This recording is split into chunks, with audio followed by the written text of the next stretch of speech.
Hey guys, my name is Nathaniel Moss, and today I'm going to start a new series of episodes on my channel called Tackle Tuesday. And I hope you guys can hear me. The wind is pretty bad out here right now. But so yeah, let's get on and get on with it. So this Tuesday I decided to do a shaky head video. I'm not going to have everything rigged up because I'm going to Arkansas this week. I'm leaving from North Carolina, so it's about a 20-hour drive to fish the TBF Nationals. So I said I'd get one more video out before I go. So yeah. So rod and reel that I like to use. This will be changing pretty soon. I'm supposed to be getting a custom shaky head rod being made, but yeah. But this is my combo for right now. This is the ones I've been using last year. And I've won a couple tournaments on and all. So anyway, the rod and reel that I like to use a Lew's Laser Spin, 10-pound test, what do they call it? Power Pro, the smooth braid, and I just use it in Timber Brown.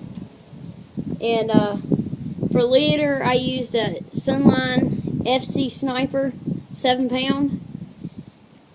And so that's the reel and line it on. The rod is just a St. Croix custom made rod. It's 610 extra fast, medium light. So I'm getting one that's a little bit stiffer this time. That one was so limber. It's hard to get hook sets into fish that were a little bit deeper. So let's move into the two different types of shaky heads.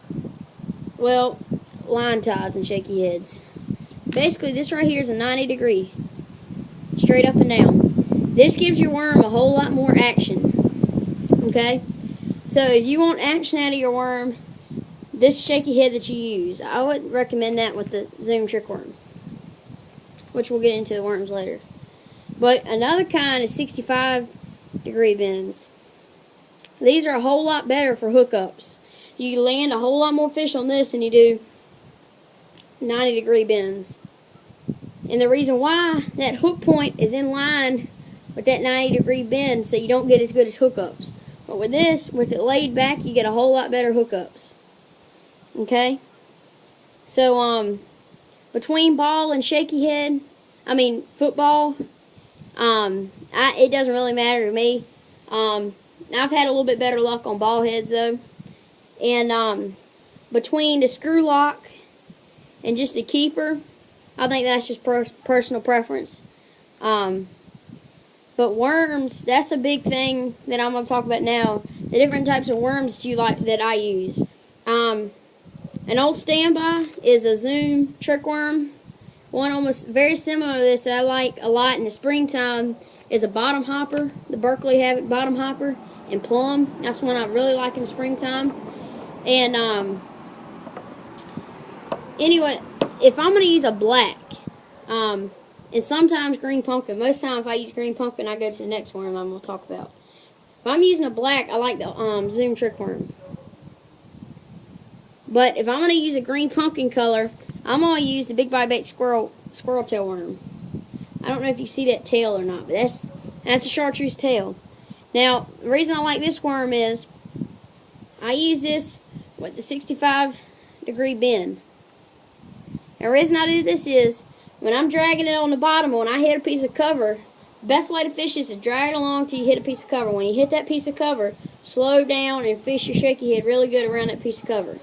So the reason I do this is, when I hit that piece of cover and I just shake my slack, that tail is always going to be standing up. It's going to be shaking the whole time.